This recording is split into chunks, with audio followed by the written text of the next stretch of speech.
soon as it says sending data on the YouTube channel, I'll.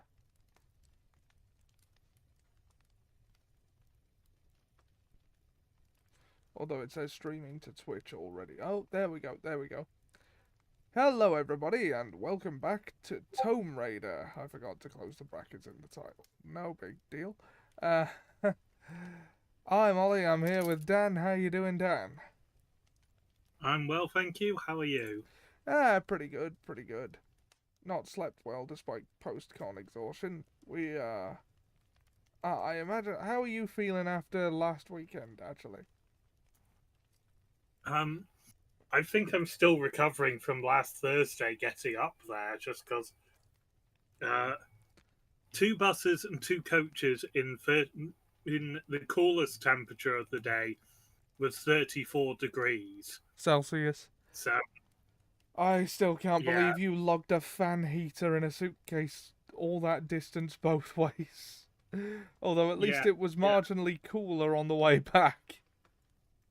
There was 18 degrees difference for the end of temperature journey on Thursday and Monday Okay, that's a little because it was more than only marginally cooler.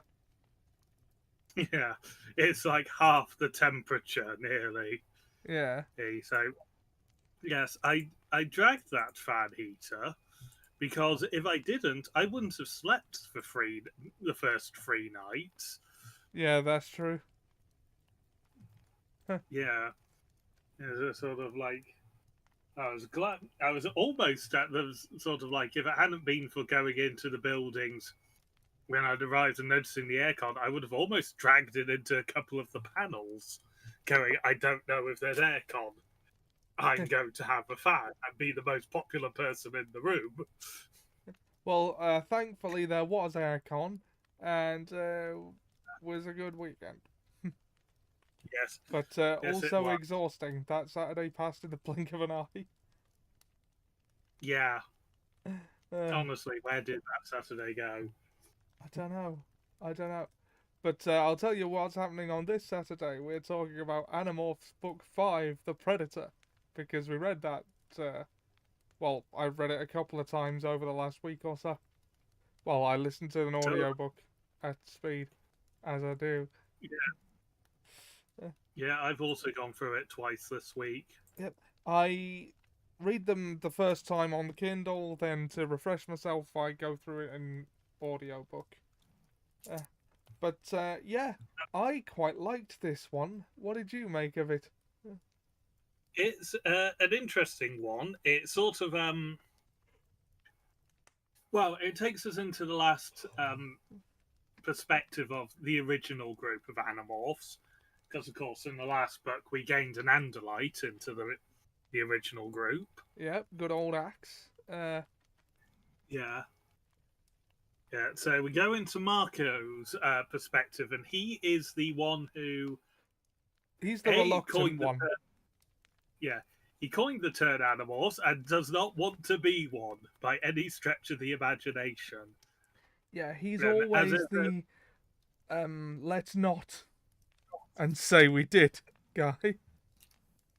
yeah, yeah, um, So, he's he's the reluctant one, but he is sort of like he is concerned about his father because his mother died during this point during the story 2 years earlier. yeah, well, went Uh, missing, presumed dead. yeah, 2 years earlier, and it destroyed his father. And like we see, his father's not in a great state in the previous story, and we get some reinforcement of that in this one as well. Yeah. So we, Uh, yeah, because we open on the usual. You know, my name is Marco. I can't tell you more than that. It gives you a rundown of the basic premise, an idea of who all his friends are, and you know, re-establishes the 2 hour time limit and the morphing power and what have you. You know, yeah, he's the one I feel who's gone most out of his way to tell you that details have been changed to protect identities, like names are fictional and yeah. that. Is that Whereas I'm the not going to other, tell you my last name. I'm not even going to swear to you that Marco is my first name. yeah, I still think in these like introductory bits, and the sort of like if you even just encountered one of the stories, because they explain all the connections between all of them, then if one of these fell into the hands of Chapman, he'd be able to work out exactly who they are, and the Animorphs would be buggered. Because even if Chapman. all the because if even all the names are fake, what you've got is someone who's a brother is a member of the Sharing who brought them along one time. Their cousin is there, who is a gymnast who performs.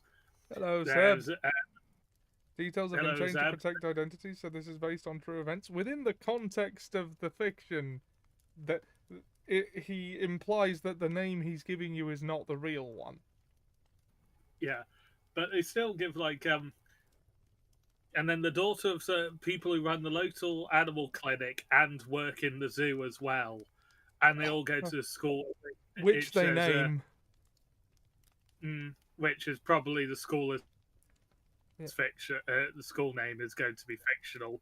Oh, and it's just sort of like so you got the cousin, the best friend, the weird hanger-on who we haven't seen in months, and the girl who it was the animal-loving parent who is also animal-loving.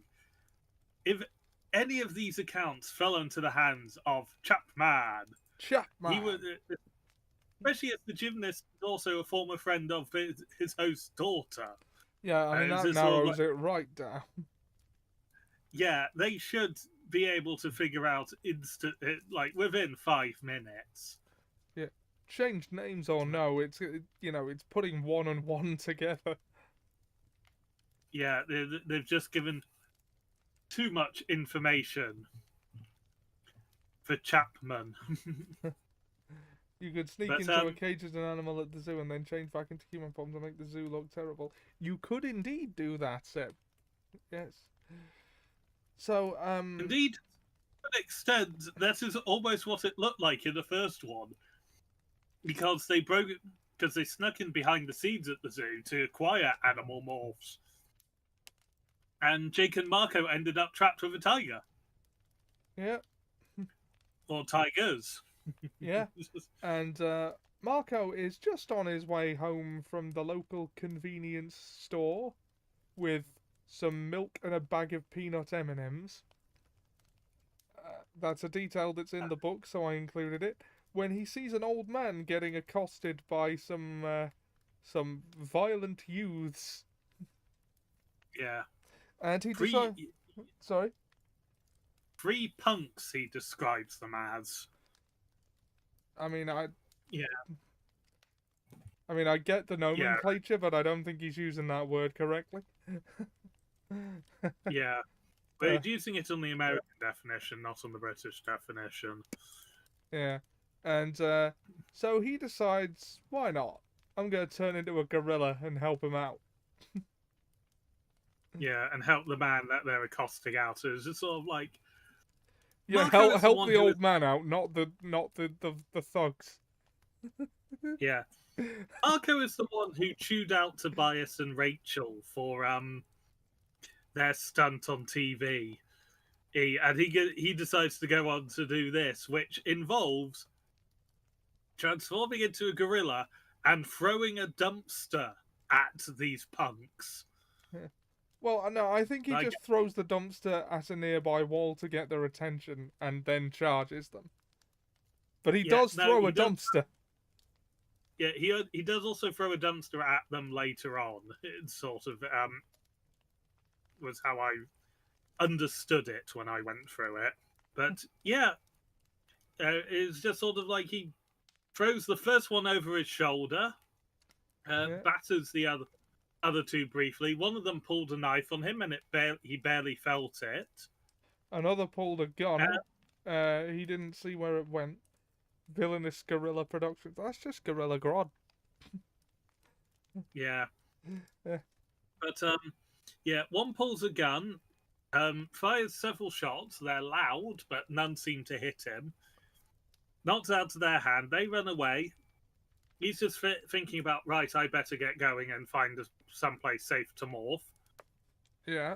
Or forget. And then he remembers, ah, yes, the man. Who has got the Who, gun? yeah, who tries to drive him off and does fire at him.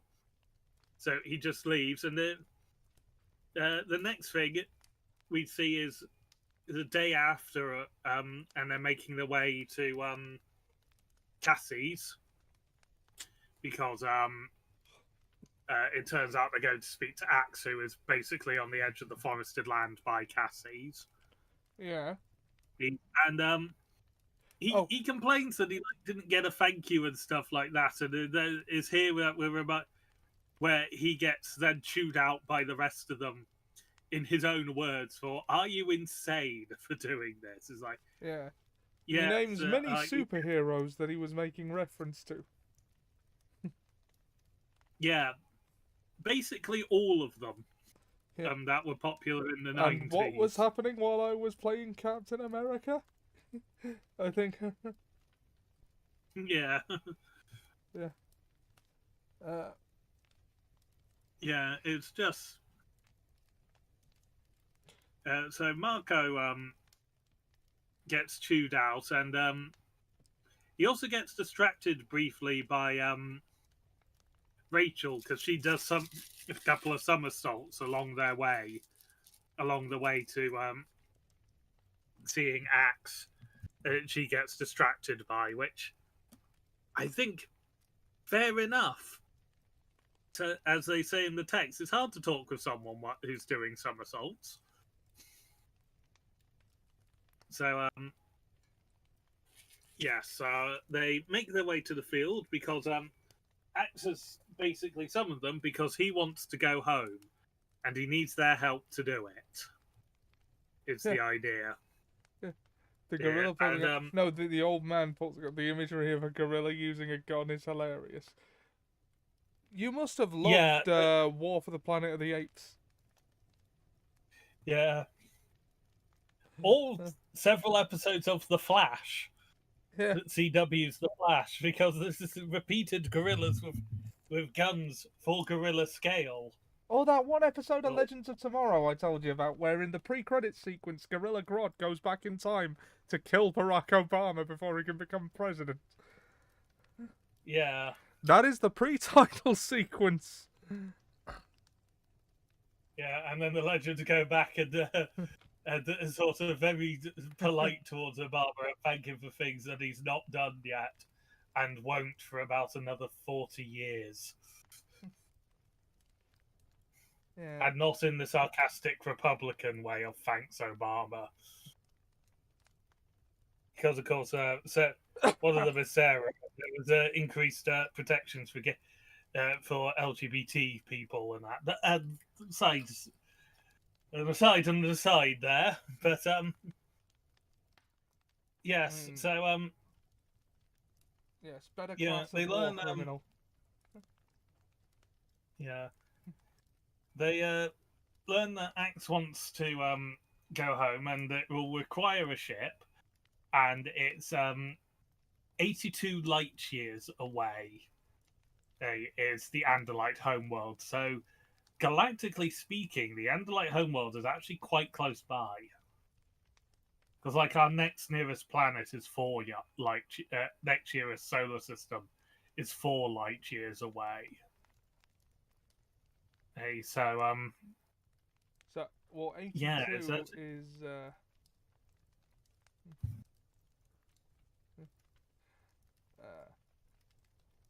82 light years, and I'm just trying to get my head around that. But they said their calculators didn't go that high. Yeah. Yeah.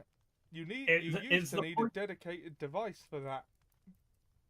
Yes. Back in the 90s. But admittedly, not long after, calculators would have been quite common on phones. Calculators were on phones at the time. They just weren't brilliant, and mobiles weren't massively common. because this one I believe came out in 97, possibly 98. So yeah. Uh, um, so they come up with well, for Axe to get home, they need a ship, and all the Yerk ships are in space at the moment because the only times they really encounter ships, they tend to blow them up or barely escape from them. There Yeah. is no sort of in between. And so the mission But for the book is, well, established. They've got to find a way to get Axe a ship so that he can go home. and the hope is when he goes home, he'll be able to bring the Andalites over quicker, and sort of will be able to let them know uh, um, exactly what they're facing, so they won't be promptly murdered when they drop out of Z space, as we learn it's called. Yeah. Which is sort of like anti-reality. Back when they told you you wouldn't be able to use a calculator, and we're like, yeah, you won't have a calculator with you every day, but we do. Yeah. Yeah, and is this sort of like, to be fair, there are problems with phone calculators, like they're not programmed in the same way as scientific calculators. So you can put the same equation in and it will come out with the wrong answer. But that's only for sort of like high end mathematics, not common mathematics. Yeah. Yeah. Um, but yeah, Axe is the one who brings forth the plan on how they're going to get the ships there, which is they're going to create a fake distress beacon to draw them down, which I believe is covered under fake surrender. Is sort of like faking a distress signal to ambush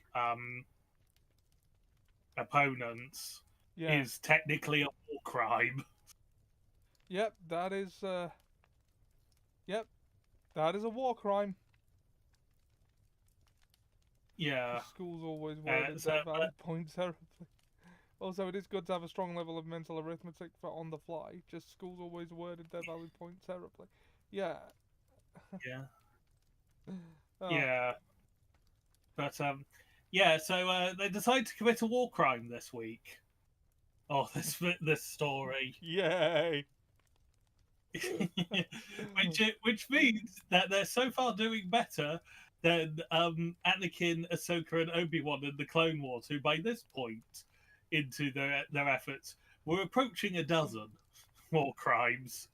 Yeah. Yeah, but yeah, Axe is the one who provides it, and also is just like, to get this done, they're going to need a to get Axe electronics.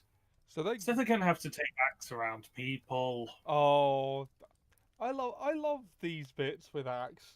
Mind you, I very much like that trope of like an alien with fully developed language on Earth who doesn't know what anything is, and Axe is just discovering talking with a mouth, so he plays with sounds a lot, and he's only just Yeah. discovered taste.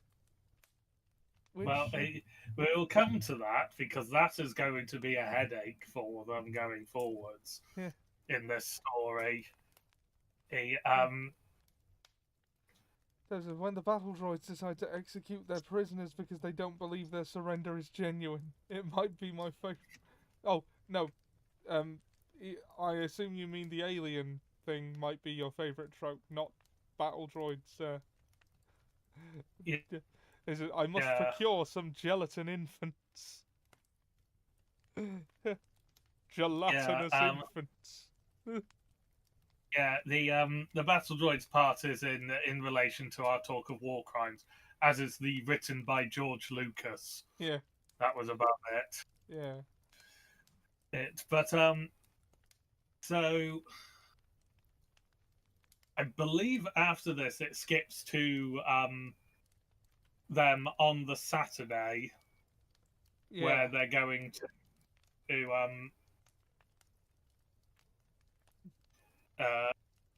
because this story takes place over about 2 weeks because 2 Saturdays appear in it. So this Well, Saturday they're going at to least one Radio week Shack. then. Yeah, well, Between 1 and 2. yeah, well, it's like there are 2 Saturdays in it, which is a week-long period, but we have the Sunday after, and we have a couple of days before when Marco is going Captain America as a gorilla. Yeah. So it doesn't take the full 14 days, but it crosses over 2 weeks Yeah. each. So uh, they're getting their timings down to try and get uh, Axe to Radio Shack and back without having to demorph in the middle of it. Or otherwise explain him to people. Yes, which of course means they're taking him on a bus, Yeah. in which he practices strange mouth sounds on the bus the whole time. But thankfully, the bus is quiet. And also, in literature, a fair amount, a bus gets used as sort of like strange people go on the bus. So being strange on the bus isn't noticed quite so much. And saying this as someone who, and as someone who uses a bus a fair amount, yes, you can have strange people on the bus. Not the place I find the strangest people I meet. That's generally just on the street. Yeah. But yes, they get there and they're trying to remember where Radio Shack is, and then where's Axe? He's Oh, for gone. God's sake! He has wandered into Starbucks. Yes, and he is mimicking orders that the person in front of them has made. So they're getting a. I'll have, you'll have a double latte too. Double, bull, latte, a. He must have heard someone else say it. I always forget to check. Calf or decaf? The clerk asked. Axe started. Calf.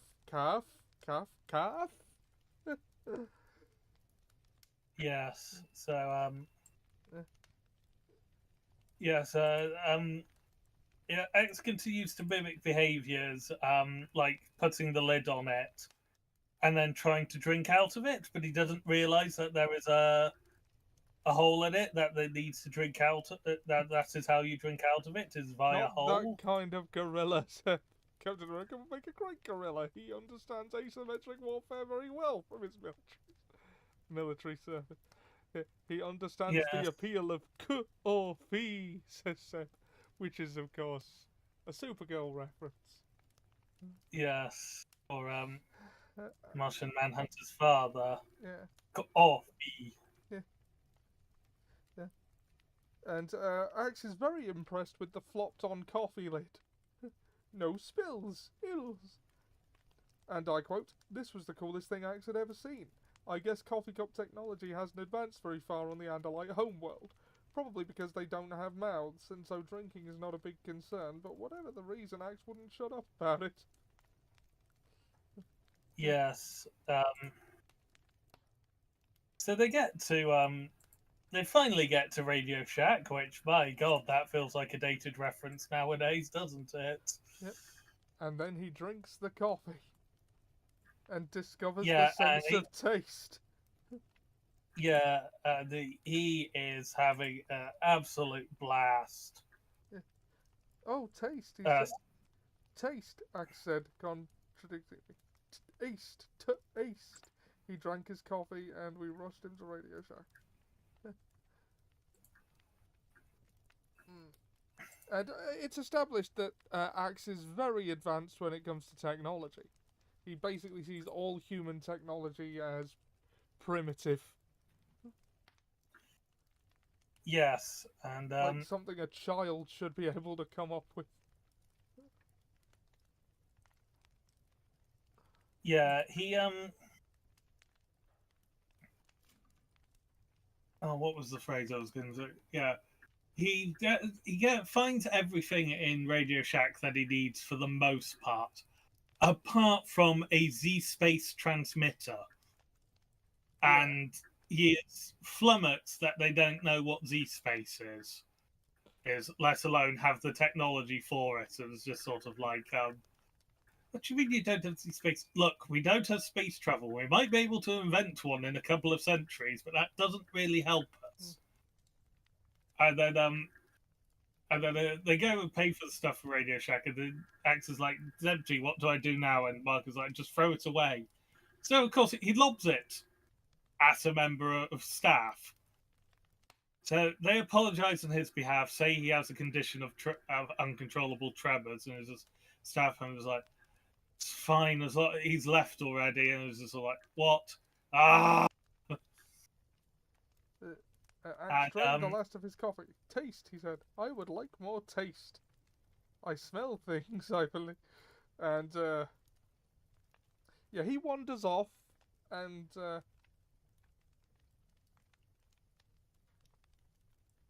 yeah. He wanders off and starts just eating food that is unattended.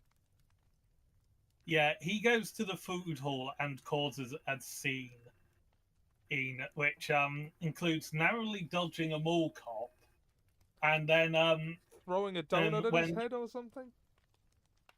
He Cinnabon, throws. That's it. Yeah, he doesn't hit them with that. That nearly hits them. What he actually hits a mall cop with is a slice of pizza, and it's a different one as three are coming up to him. And when he then senses that he's in trouble from this, he starts to run away, but he's not used to running on two legs. So, in his panic, he starts to demorph. Yeah. And,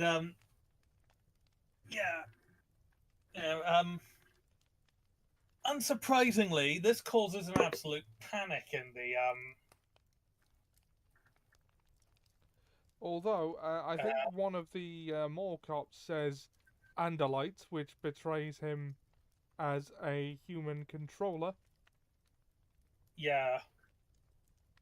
It's either the mall cop or one of the actual cops that is pushing in by this point that does that.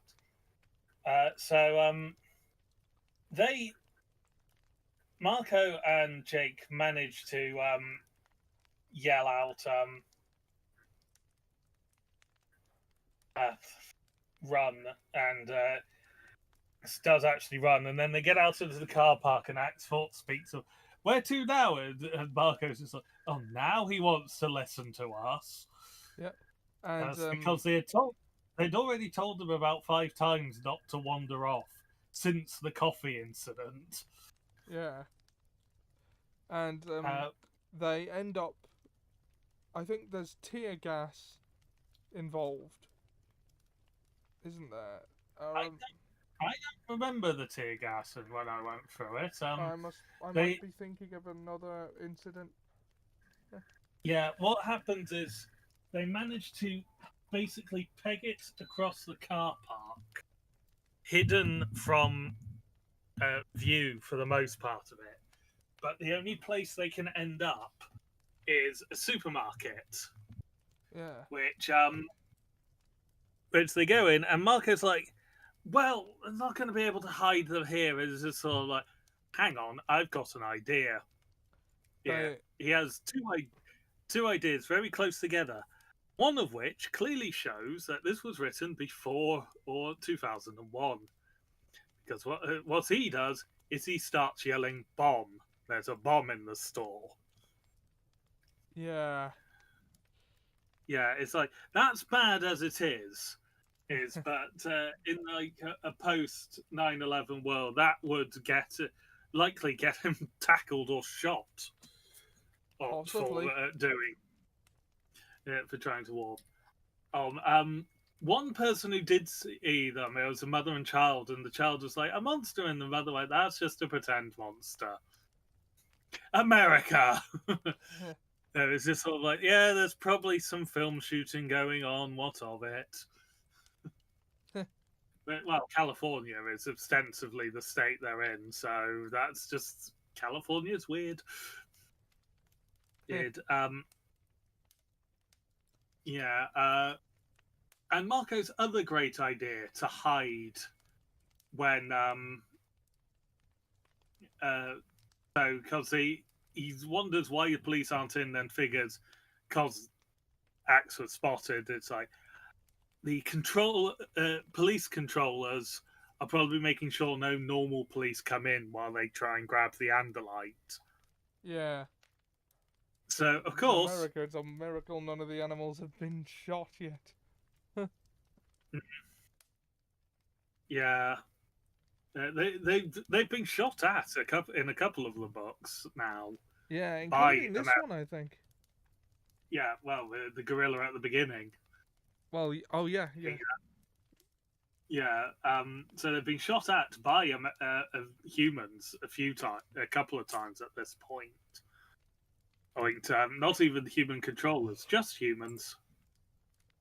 And then, yeah, Marco's other great idea was there's a live lobster tank at the end. We'll just hide amongst the lobsters. And they do.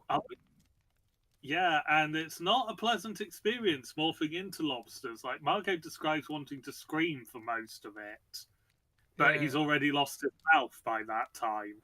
Yep. And like they don't like it. There's barely any sort of like sight is basically non-existent for them, and that, and they're trying to stay in there for as long as possible, so the controls wander off. Now, I would say if I was a Yerk and I knew that Andalites had the power to morph, and there was and the Andalites who had retreated into a supermarket, and no sign of them going out of any of the doors, and there was a live animal tank, I would probably take all of those. Yeah, that would probably be where I'd start looking too. Yeah, but evidently the Yerks possibly weren't even aware that the lobsters were alive. So, Yeah. um, but yes. So what was the next bit? Yeah, but hey. So I like how this yeah, plot revolves around nobody looking at the lobster tank for the amount of time it takes for them to transform and get into the tank. Which is several minutes. Well, what's happened at that point is the store's evacuated because Marco's repeatedly yelled, "Bomb! There's a bomb in the store." Yeah. So that's why they've hidden their clothes and the things they just bought from Radio Shack in the bin next to the fish counter. And they've gone into this and they're staying in there as long as possible. And partway through, like they identify which ones are them by the fact that they don't have rubber bands on them. They have a moment where they sort of go, "You don't think of a lobster as a predator, do you? But this is definitely a predator's mind." Yeah, because all it's thinking is kill and eat. Yeah, basically, must find prey, must eat prey. And then they suddenly have partway through, they have a bit of suddenly got like the pressure on my exoskeleton, and now it's suddenly cold, and someone's put elastic rubber bands on my claws. And then like they get to like they have 5 minutes left because Axe can tell naturally how long has passed. Yeah. He's just sort of like Jake, Marco, and Talkie are just like, yeah, we're gonna have to transform now. With this is the best of sort of chancing it. And Marco then has a horrific realization about 10 seconds after they said this, because suddenly there's pressure on his exoskeleton again. The rubber bands have been taken off his claws, and he's suddenly very warm.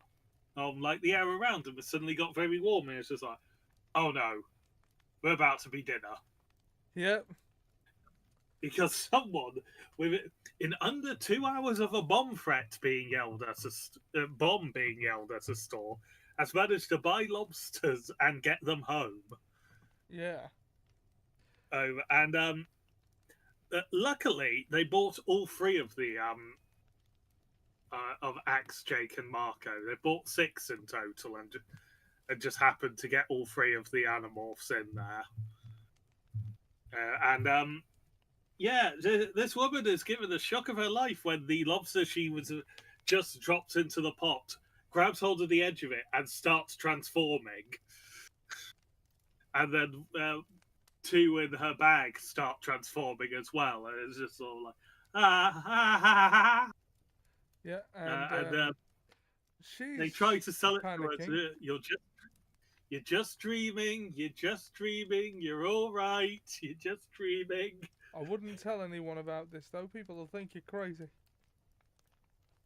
Also, do me a favor and go down to the beach and let those other three out as well, which sort of undermines the you're just dreaming of it, doesn't it?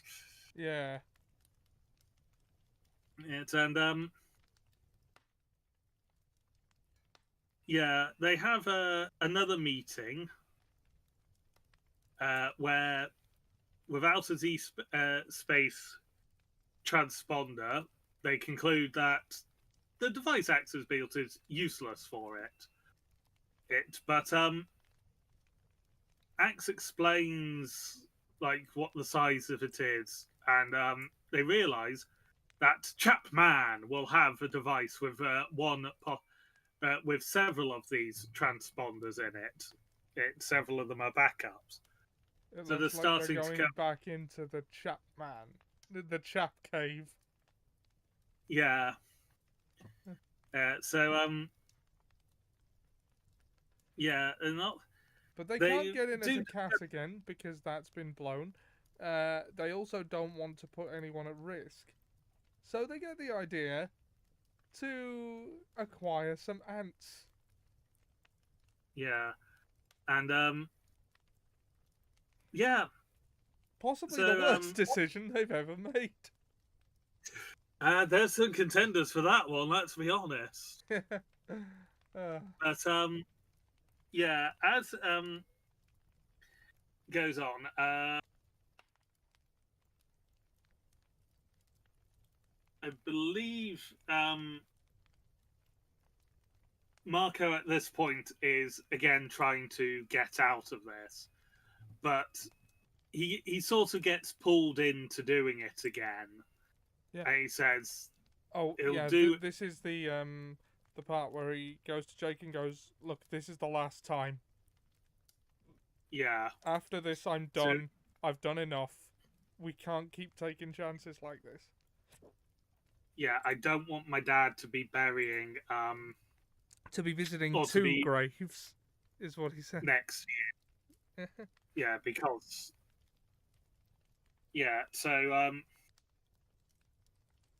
yeah, it was either just before or the last one he's doing is till Axe is on the ship, basically. So till we climb the ship and send them off, he's on that, and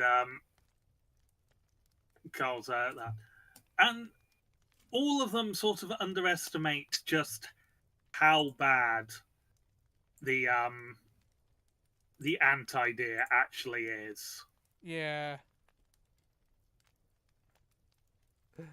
So, they all morph to ant form and immediately lose their sense of self. Yeah, like not even seconds break. It's they're almost sort of like immediately they forget what they are, and it takes them a bit to get there, including sort of constant poking in their mind from Tobias, what's he called? Bias, yes, who is of course who stuck has as a hawk.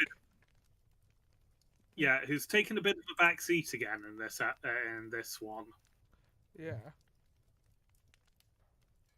Yeah, And so like, blood curdling screams come from their minds as they like basically come back into existence. Yeah, it was not a pleasant experience because ants very different sort of reality to us. Yep. And if only that was the worst thing that happened that day. Yeah, there is a lot of panic amongst them as well at various points in this because uh,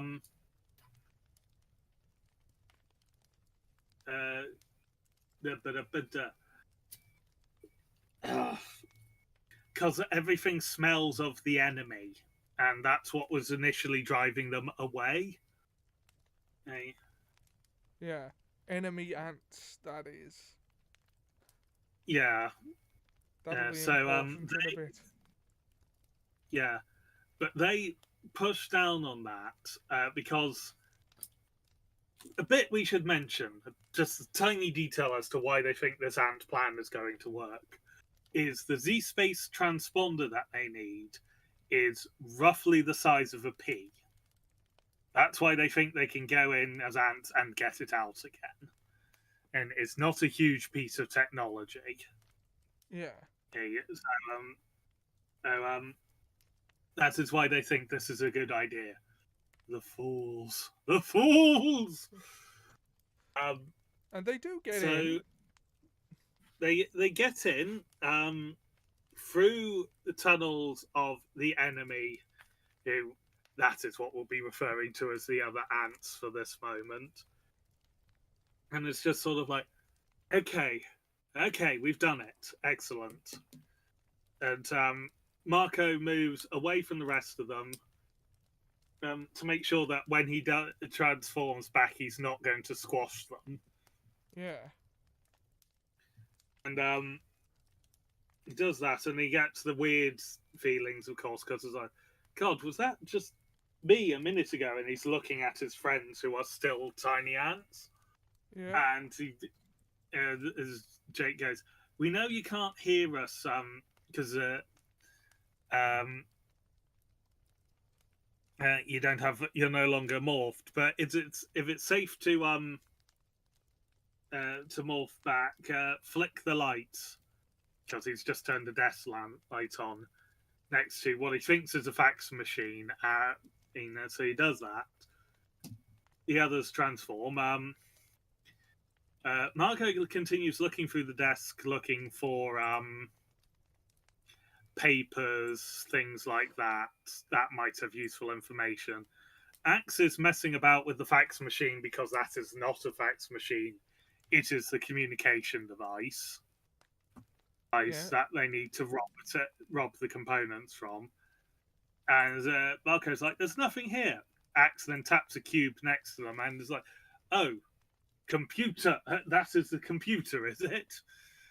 Axe nods and just gets back to it, and Marco shows a bit of ability to navigate it because a computer is a computer in any world, it seems. Yeah. It may be advanced and he might not be able to read any of the writing whatsoever, but computer is computer. Yeah. And Axe spots, because he can read it, because I'm assuming either some sort of universal language or he's learnt Yerk because of the war. Or it turns out plausible. Yeah, turns out a very special guest has just turned up in orbit. Visor 1 has turned up, or Visor 1. Yeah. Is arriving at the mothership, which Axe is not happy at the mention of that. And we learned that there are 47 Visors, as far as the Andalites are aware, within the Yerk Empire. Yeah. Which has people a little sort of concerned, perhaps unsurprisingly. And that Visor 1 will be more powerful than Visor 3, who is more powerful than Visor 4. And I think this sort of confirms the because it suggests suggested that they can move up and down sort of political level uh, titles. I think this sort of confirms the thing I was discussing the other day, that Visser is just a title. It is not like the other Chapman's Yerk who have. It was, It's not their names. Basically, they will have different names to the Yerk pool, and Visser is just a title. yeah, and a rank. Yeah. So yeah. And So indeed, he says in the first book, when he's done here, they'll make him Visser 1. yeah. So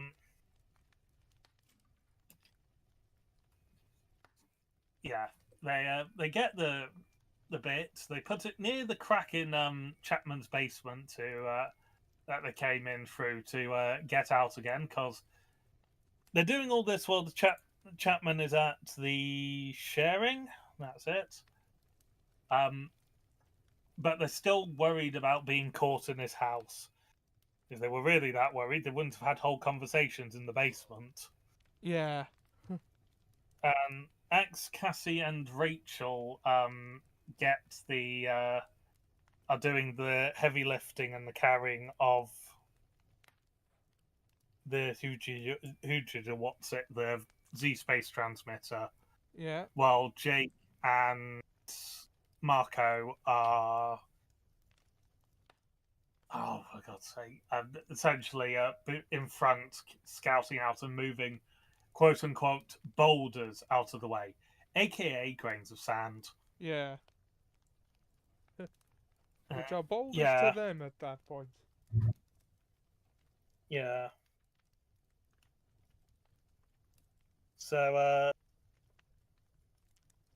yeah, and this is where it reveals just how bad an idea they had. Because the enemy Uh, we keep hearing about finds them. yeah, the ant colony that they've infiltrated arrives and starts tearing them to pieces. Like, literally Fortunately, tearing them apart. yeah, like Marco has at least one leg ripped out and possibly a pincer, not pincer, antenna taken out as well. And other things. And so, like, not for the first time, they morph in a panic to survive. Yeah, And basically, the five of their bodies is enough to push um, them out of the ground, and yeah. they can survive. Like oh They sort of burst out of the earth. yeah, and Marco was on the edge of being cut in half Yeah, in this from one ant. The at least one of the others had lost a limb as well. I think probably all of them did before they managed to morph. So Off. far, this is probably the most visceral scene I've read in this series. Yeah, and It gets after that, messed up, man. yeah, Cassie and Rachel are sort of stamping on where after they morph back, stamping on where they burst out of the garden, ostensibly to make it look like it's not being disturbed, because it's described as sandy rather than earthy. So Yeah, that's easier to mask. But Marco sort of dropped a comment at the end of where Rachel was stamping on the ants, I mean ground. yeah. And they're definitely having trauma response to this. Shock horror. Marco comments actually that he found later that night in the shower that there was still an ant's head biting into his waist Yeah, from when he morphed back. Which I'm going to be honest doesn't make a lot of sense to me, but because that would have just surely broken as he got bigger again and transformed from exoskeleton to skin. it also But said he heard someone say that if ants had nuclear weapons, they'd end the world in a week. and he says they're wrong. It wouldn't take him that long. Yeah, he ends that chapter with saying about a month after the ant event, or the ant incident. I picked up a book on them, and the author said that if ants had nuclear weapons, they'd destroy the Earth in a week. It's like, no. A Yeah, week is so giving them the benefit of way too much chill. yeah, so yeah, a few days later. Yeah, no, I think it was A few days later, oh, Rachel starts a fight at school because they're not someone dealing with this well. yeah, someone bumped into them. Jennifer, who apparently has 50 pounds on Rachel, which either suggests that Jennifer is much taller and much more muscle, or Jennifer is overweight. Because Rachel is meant to be reasonably tall. I think Marco's the only one who is described as short. Or deliberately mentioned that he's of below average height repeatedly, actually. Yeah. He but yeah, Rachel starts the fight because she was brushed up against, which claustrophobic feelings and memories of being torn apart. Yeah, Marco sort of intercedes momentarily for a bit, and Jennifer, Rachel, and Marco get dragged into the office of Chapman. Chapman. Yeah, the assless trouser superhero. No, thank you. Please put your underwear on please. But Chapman. yeah, um, Marco sort of covers and annoys Jennifer at the same time, saying that it was his fault because they were both fighting over him. And it was just sort of like, oh, they gets them chewed out for a few minutes, makes Jennifer angry, but she's not going to start another fight in front of the deputy principal. And they all get told to make appointments with the school counselor.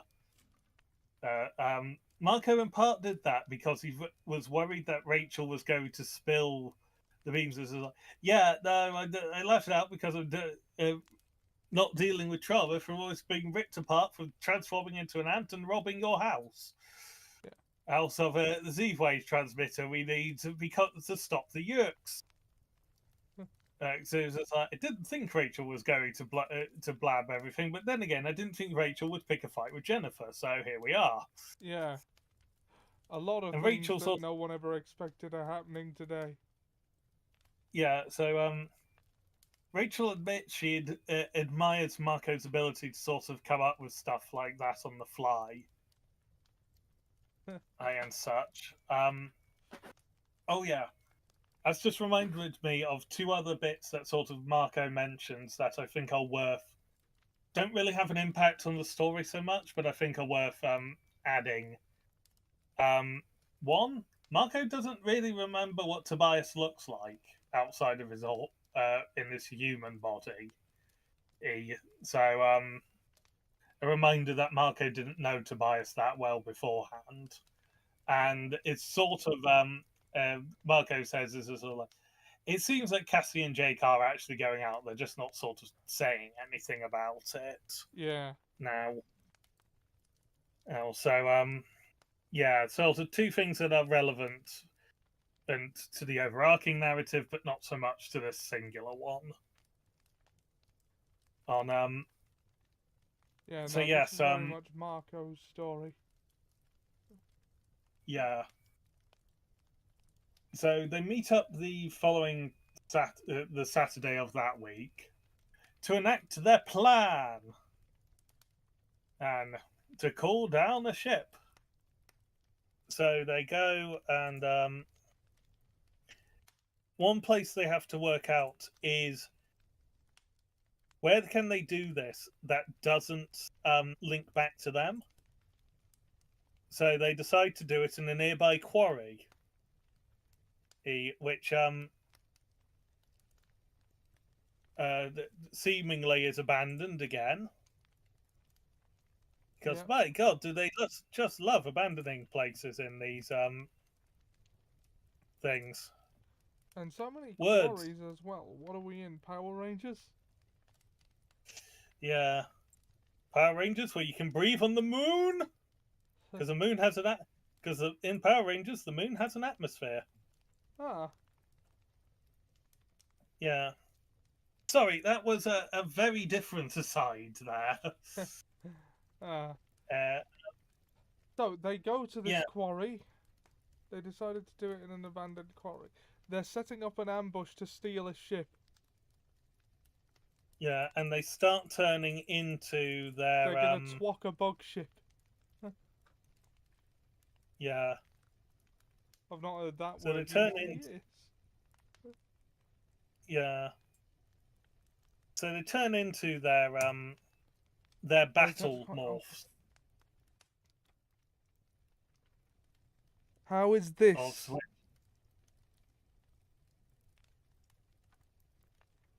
Okay, yeah. Well, I mean, I was almost peaking there, so that better be loud enough, because it's not getting louder. Yeah, they enter their quote unquote battle morphs, which is the gorilla, the elephant, the tiger. And the wolf. Cassie's is a wolf because her morph from the first mission was a horse Yep. because she was captured in that first one. It was also implied that she killed someone in that first mission as well. Well, because the cop Yeah. who'd captured her was quote unquote no longer an issue. Yes, So, I remember that. yeah, so she's a wolf, and there's a bit of ribbing going on. Axe is Tobias is there, and Axe is staying as his Andalite self because he doesn't have a battle morph, and also Andalites are terrifying. It is from what we've learnt. And they set the beacon, and the bug ship comes down, and it's all going remarkably well. There's a Taxon and a Hawk Vizier in each one, and that's it. And apparently, this bug ship can also travel faster than light, which is helpful. Well, and so they go, and Rachel, they tackle the Hawk Vizier, and Rachel stands on them, not to kill them, just to keep them pinned, because the Hawk Vizier, we are reminded, were a conquered race, whereas Taxons are ones who joined willingly. So it seems to be that they're willing to spare Hawk Vizier, but they're not so kind to Taxons, is the feeling I get from this. But then Because the next. she immediately notices that this Hawk Vizier is surrendering very easily. Yeah, and it's sort of like they don't read too much into it because Marco is focused on the next stage of the plan, which is him and Jake get the Taxon in the ship before they can take off, and he starts going to execute it when suddenly Dracon beam fires down from above, and then another one, and another, and another, and they look up and they realise that there's about 100 Hawk Vizier, all armed with Dracon beams, standing around the quarry edge. Yeah. For And they knew that this was a trap, so they laid a trap to spring around their trap. Yes. What? Spy on our spy while he searches for their spy? Yes. Is that level of it going on? And then, and now that they know their plan, they'll plan around the plan.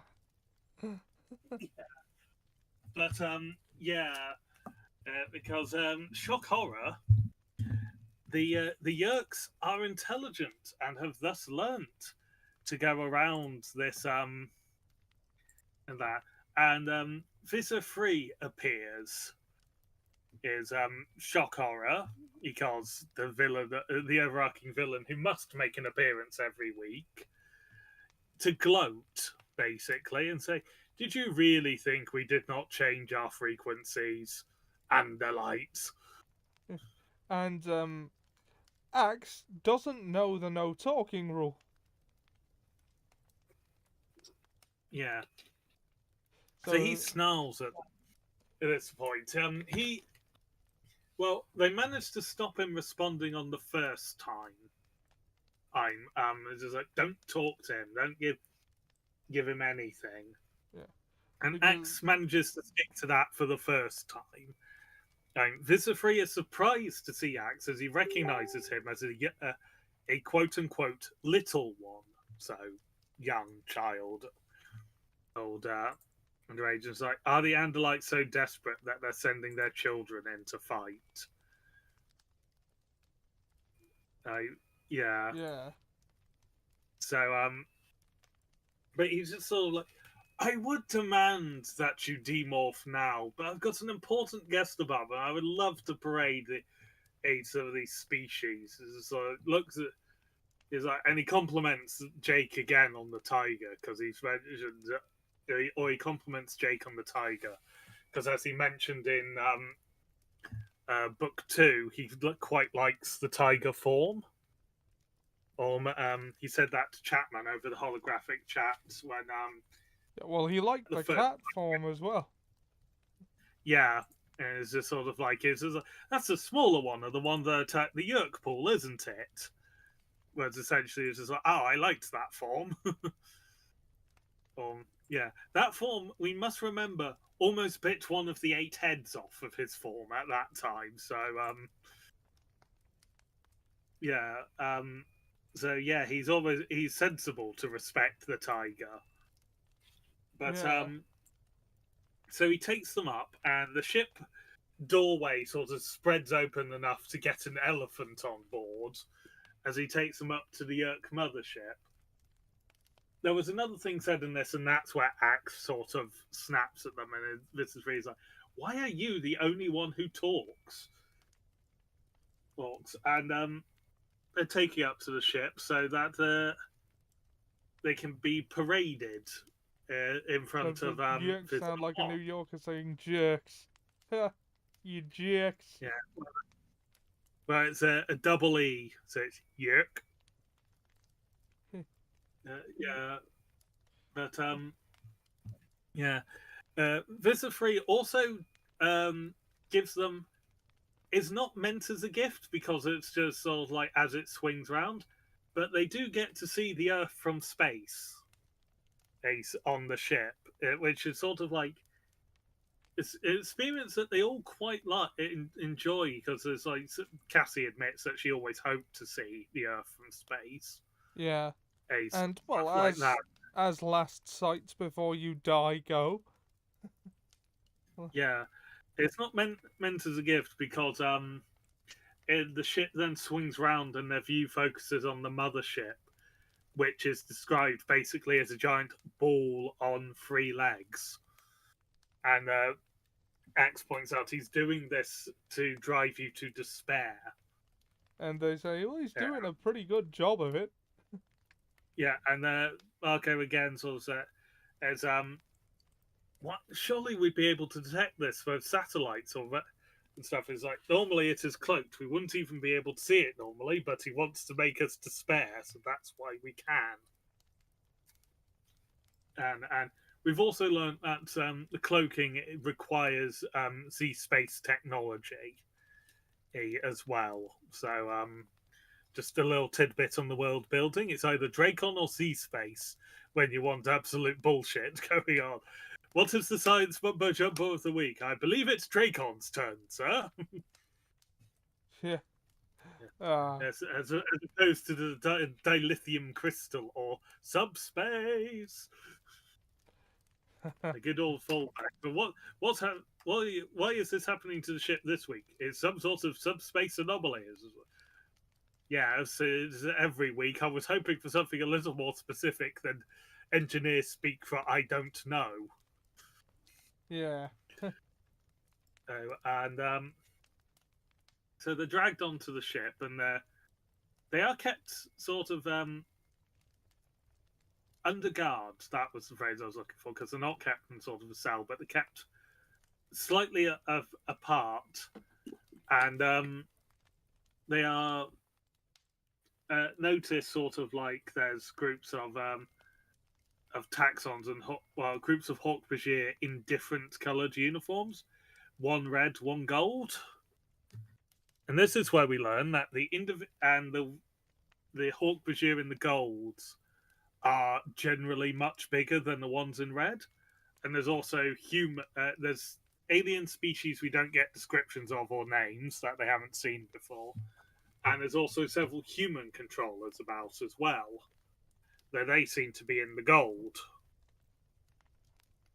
And we learn that this is where we learn that each Visser has their own armed forces.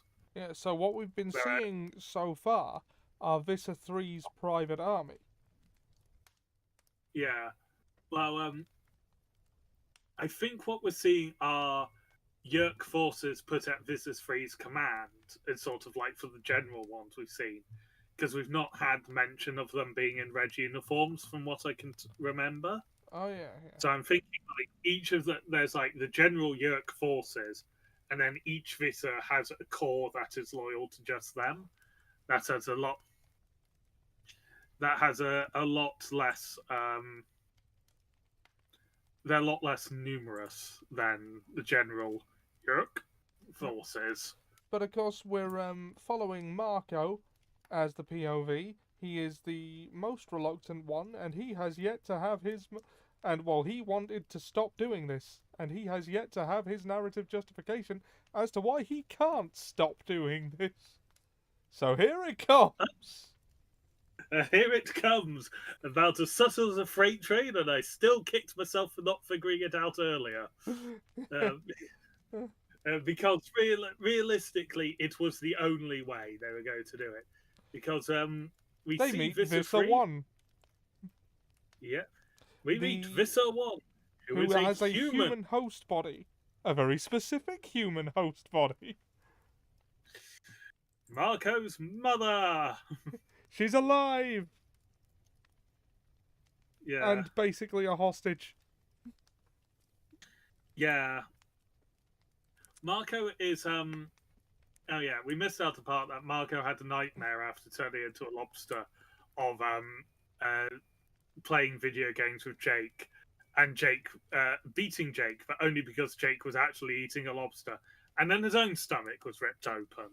Yeah. And he called out in his sleep his dad. He called out in his sleep, like yelling as like you do in the nightmare. His dad came there and he said "mum" first because he couldn't see clearly, and that's where we also get the detail that he has a picture of his mum on his bedside table when he get in his room, and it's sort of reference to the brown eyes that watch him fall asleep from his bedside table as how they introduce introduce the bit that Visser 1 is Eve, his mother, I believe. Eve was I her don't name. think she's named in the book.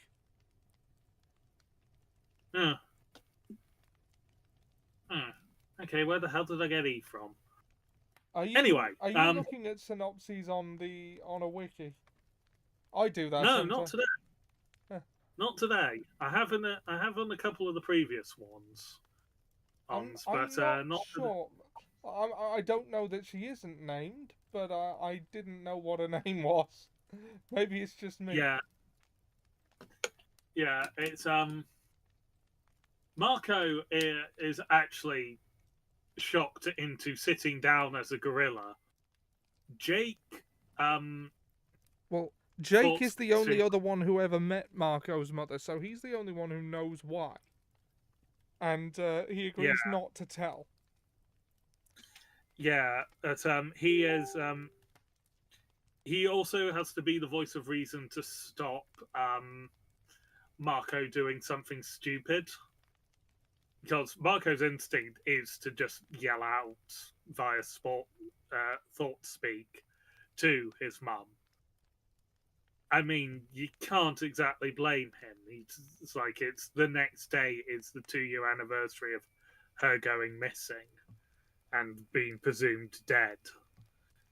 And so, yeah, you can't blame a guy for discovering that his mum was alive and that thing, and wanting to call out to her. No. But Jake stops that happening, and Rachel proves not able to read the room because she just can't see that Marco was sat down in shock because she is still an elephant at this point. Yeah. Because she knows that, yeah, Visor 3 and Visor 1 hate each other. And their soldiers are on guard against each other, on edge with each other. And Visor 3 is boasting that he's caught the Andalite bandits.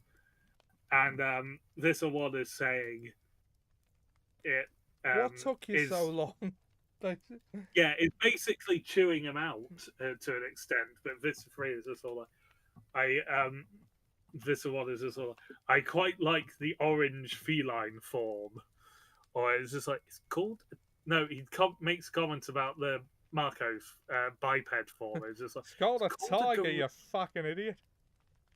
Yeah, it's Marco's form. I made a mistake on which one he's referring to in this No, one. the gorilla. Gorilla.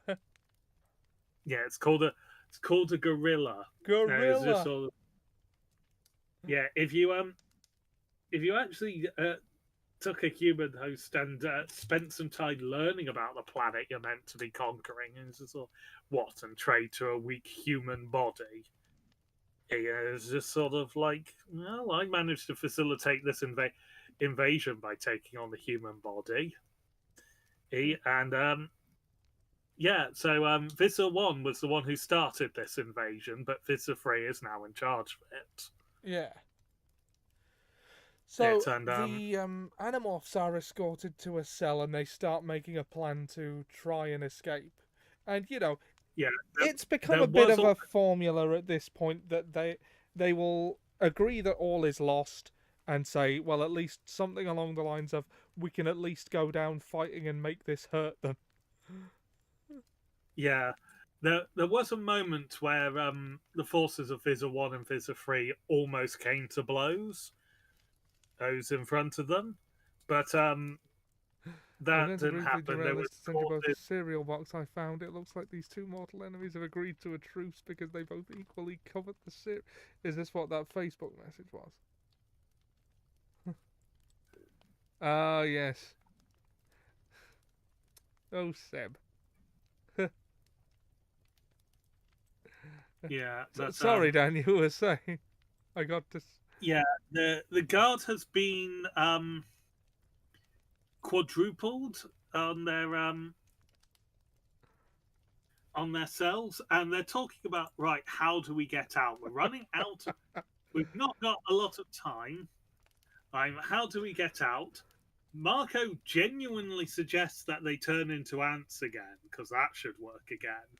Despite the fact the walls have been described as sort of almost as a living steel that morphs its shape, so that shouldn't work in that.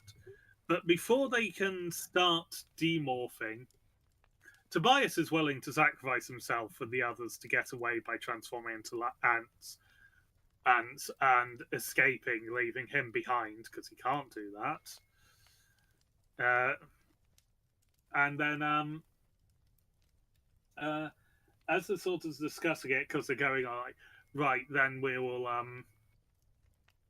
cause some havoc and maybe even destroy the Candona or whatever it was again, the thing that they need to feed on. Candrona. Otherwise they start.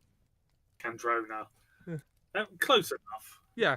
I just wrote and while they're discussing this, suddenly the door opens, and standing there is a couple of Hawk-Bajir in gold. And lying dead on the ground are 4 Hawk-Bajir in red. and apparently this Hawk-Bajir is very well spoken. Is described as sounding like he was educated at Harvard. Yeah, the Hawk-Bajir, as a reminder, speak a mixture of grammatically incorrect English interspersed with their own language under Visor 3. And this Hawk-Bajir basically tells them how to escape. and has arranged for a pod to get out. And well, they reasoned. has told them that Rachel has said that the one that will need as an elephant will need to demorph because the pod is not big enough for her. Yeah. So it's just sort of like, oh, and there's sort of a moment where they're going in the head. Why would they do this? And then an infamous word that echoes throughout history comes up: politics. Saved by political dick measuring contests and posturing and all I could think of at this point was Rise of Skywalker, General Hux. I don't care if you win, I just need him to lose. And that's all that could come into my mind at this point. Yeah, it is like that. They speak fragmented English, speaks with their own language, so they're chavs. Well, I mean, they do carry a lot of knives. Is it carrying if it's part of your body? No, I suppose not. Although, in a later book, we do get more exposition on the nature of that whole thing. It's quite interesting, actually. Yeah, we'll speak more about it when we both know what we're talking about. Yeah. But yeah. So they're making their escape. Rachel, as the elephant, is unsurprisingly stomping anything that gets in her way, while they look for the drop tube. Saved by infighting. Yeah. Yeah, it's just sort of like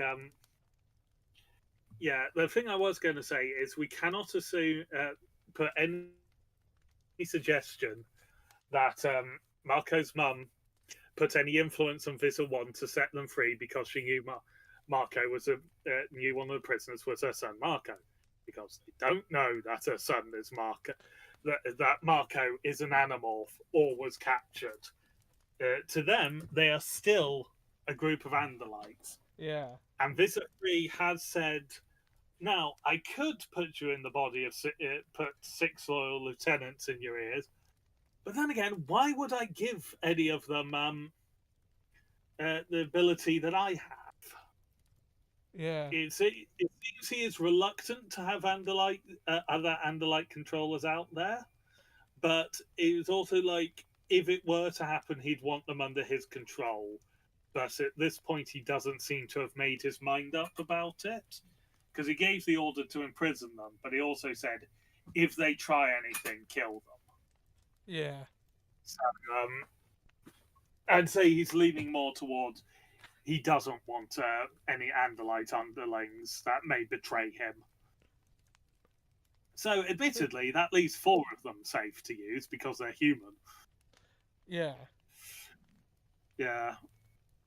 But of course, he doesn't know this. No. Or know that.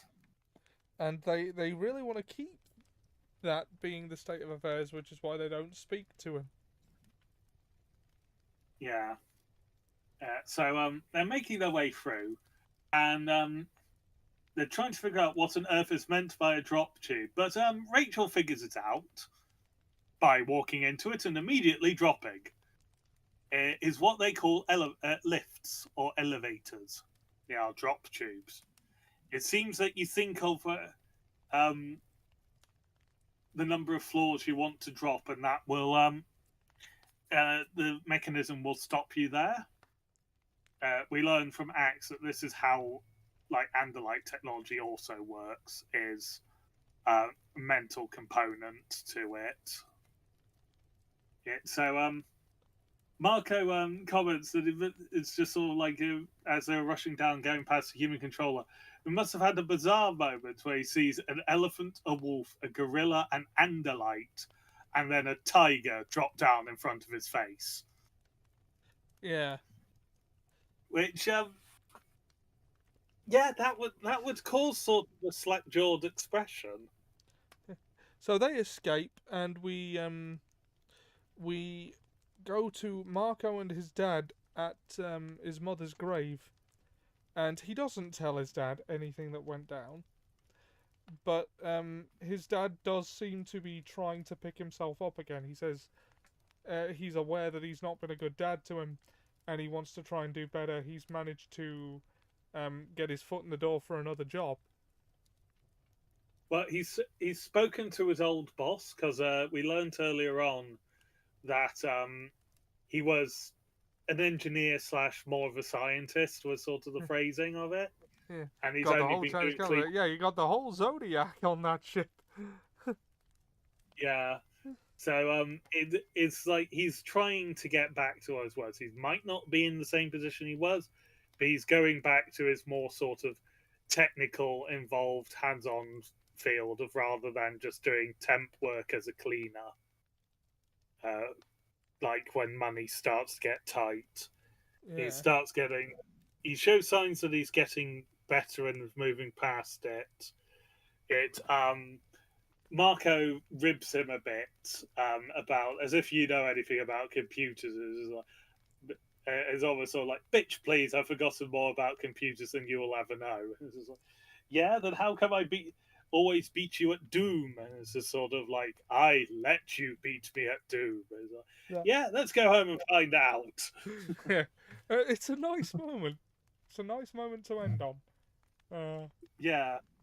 It's a lot more hopeful than sort of like some of the other endings we've had. Yeah. And so yeah, that is the Predator. Yeah. Which honestly, this one feels a bit weird to be called the Predator. Yeah, I mean, what is the predator, the eponymous predator in this situation? Because it's not Marco. It's not really Vista 3. He's kind of incidental. Apparently, it's an ant. Apparently. Yeah, But what did and you that's not think really being a overall? predator. It is certainly a more graphic story than the lot we've had Yeah. than any I of mean, the others we've had. I So did far. say after you read it, there are two things I've been waiting for you to get to. Can you guess what they are? And you immediately did. Yeah, I will admit it was slightly helped by the fact that you have made reference to the ant bit at least 3 times since it was you proposed doing the Animorphs. Yeah, I forgot But about that. I the didn't other know we one were going was to be reading them originally. I was just talking about some books I was reading. yeah, Yeah. and then the other one was of course Marco's mother. Yeah. 'Cause the ants is terrifying when you think about it because you're being swarmed and pulled apart by something you would not think is dangerous. Yeah. But then Damn, suddenly nature, you are you one. scary. Yeah, damn nature. Yeah. Guessing sort of an idea that of Yerk politics, the whole, because we also learned the name of the sort of governing body of the Yerks. At this point is the Council of 13. Yeah. Because Visa 1 brought it out as part of her verbal smackdown of Visa 3. Yeah. Um, I said this prediction to you, but I'm going to put it out on the air as well. Now that we've got 2 of them who have yerked family members, as I'm going to put forward that as the story goes on, only one of them is going to have a happy ending or an ending where they get that family member back, and That would alive. be fitting, wouldn't it? Yeah, especially as this is in part informed of just sort of like that's too much of a happy ending if everyone on who lost a family member or a family member became a controller got that family member back. But also it's videos that come up on my YouTube that I don't watch but I just see the titles of after listening to the Animorphs, like a war story disguised as a child's story is like a title of one of them on the Animorphs. So it's just all like it is just like there's got to be casualties of it. I doubt all of the Animorphs are going to survive the entire series, I will also be honest, they will probably survive until all survive until like the last couple of books, and then that's when we'll actually start losing characters. Yeah, 'Cause, like and well, when we'll start losing Animorph characters, so main characters, we could very well lose Visser 1 or Tom's earlier than that. Could very well have like Marco's dad being killed before that, or any of the others of their family losing family members. Chapman might be killed long before that, just from Visser 3 lashing out. yeah, So yeah. Yerking is how I'm saying. Yeah, I think you are taken over by a Yerk I think in they say this. infested as the or infesting as the verb in the series. Yeah, but I find yerking is quite amusing to say. Though, Yeah. as said, it does sound like something you wouldn't want to do with a family member. Yeah. Yeah. So that's one of my predictions. Either Marco's mum or Tom is going to die before the climax of the story, because not everyone can have their happy ending. And honestly, I don't see things going well for Tobias anyway, because he didn't have a happy start. No, So and it again, isn't having a happy middle either. I'd say we're still very much sort of in the Yeah, early parts of it, where I am anyway, yeah. about to go into book 6. I'm about like 2/3 through book 14 at this point. I'm still very in the early going. Yeah, because there's There's 54 main Animorph books, and then there is like the Andalite Chronicles and a couple of other isn't bits there like one that. called Megamorphs? I'm not sure what that is. Is that like an I, omnibus? Like, I, I haven't looked into it because I've seen it when I've gone like through the titles. That's how I know about the Andalite Chronicles as well. yeah. I don't know whether that is part of the main narrative, like the Andalite Chronicles is, but sort of set at a different time period, or whether that will be sci-fi shenanigans, like suddenly they are in the future, or suddenly it's an alternate timeline. And I don't know whether it is part of the main Animorph series or not. Yeah. But All we from know is that their attack points are I've been able doubled to as long gather, as their life points are lower than their opponents. yes, Sorry. That was a very tortured reference. yeah, but Seb appreciates it, I am sure, because it is a Yu-Gi-Oh reference. That is the effect of the card called Megamorph.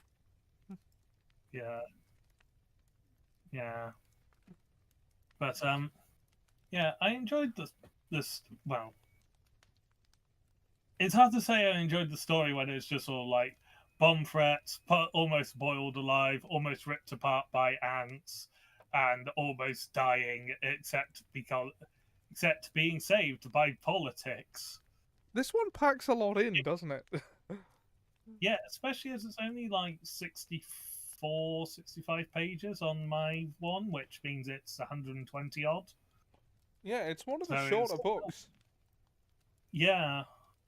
And, like, none of them are long. Yeah. So yeah, it's an interesting story. It's possibly removed the Marco bringing up like he lost his mum every time that there's a plan that's slightly dangerous. Oh no, he's in this now. Yeah, it's just sort of like that. Yeah, that's Seb's comment there. I enjoyed the story when it was bomb threats, and it's just like that's the thing I find that makes it hard to say I enjoyed this story when it's just all like there's death, bomb threats, and much threat of death. It's just like And a very it doesn't visceral passage about being torn apart by ants. Yeah, it feels wrong to say I enjoyed that, even though, like, as a narrative, yes, I did enjoy it, but I didn't like what actually happened in a lot of the story. The is the confusion is it of just sort of like language, ambiguity, fun. Uh, Yeah. oh, which one is it next? Oh, the capture. I remember that one. Yes, the picture of one of them turning into a fly. I'm assuming Jake, because it's a Jake narrative, if I'm not mistaken. Yeah. Um. Yeah. It's kind of a bottle episode actually. I quite like that one. So, Yeah. uh, Well, we'll find out what I think of it in 2 weeks. yeah. I think after Sherlock Holmes, we just do like Animorphs week to week for a bit until we decide we need a bit of more, bit of variety. Yeah, and then we can switch to Agatha Christie. Well, I mean, it No, doesn't have to be a murder mystery. We could do something I know that was the joke though. That like. I would like to do some Agatha Christie at some point, but I would understand not doing her whole canon, as it were, because there's 3 or 4 detectives, and she wrote more short stories than Arthur Conan Doyle did novels, which isn't hard as he only did 4 Sherlock novels. But she then wrote more novels than he did Sherlock Holmes short stories. She did about, I think, 64 novels in her lifetime. Bloody hell. Yeah. Yeah. Though there is a reason she's held up as sort of the pinnacle of the murder mystery genre. So they will be fundamentally different feeling from Sherlock Holmes. I hope so, because I'm getting a bit sick of those. Like, Yeah, I find them quite now having read most of them. I find it quite like, I mean, I don't want to say it's overrated, but like, I mean, he fell off a bit after a certain point, didn't he?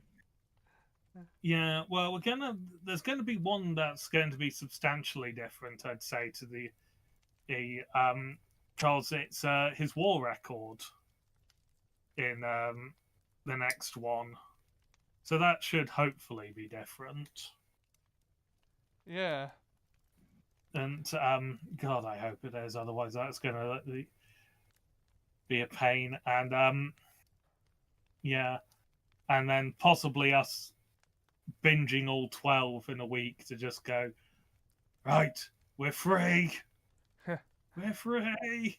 Yeah, I think we should maybe start. 10,000 years will give you such a crick in the neck, my dear Watson. Yeah. We'll see what happens when the time comes. But I wouldn't mind reading the last one in its entirety and just talking about it in the broad strokes. Yeah. No, that is 12 stories, so that's good. That's the challenge of it. Yeah. It's been a little shorter than it usually is, with an hour and a half. Yeah, we've definitely had less asides this week, but we also had a shorter story as well. It's a good one, this though. The next one is good too, and soon we get The Alien, which is an Axe POV book, and we get a full book of Seb's favorite trope. Yeah. So look forward to that one, Seb. Yeah. Anyway, yeah. Thank you, Seb, and anyone else who has joined us. Yep. We will be back next week with Sherlock Holmes for Tome Raider Classics. If you enjoyed this, share it with your friends. If you didn't, share it with your enemies. We're not picky. Yeah, we're not picky. A view's a view. Thanks for the engagement. Yeah, we'll be back tomorrow night, I think, for Assassin Sunday, where we'll be returning to Ghost of Yote, which I have to play through a capture card because Splitter crapped out on me. So I might not be as good with the timing. Yeah. Yeah. We will see how it goes. Although and now that hope I know the very slight delay is there, maybe I can compensate for it. Yeah. Yeah. Right. Well, anyway, thanks for listening. We will see you next time. Good night,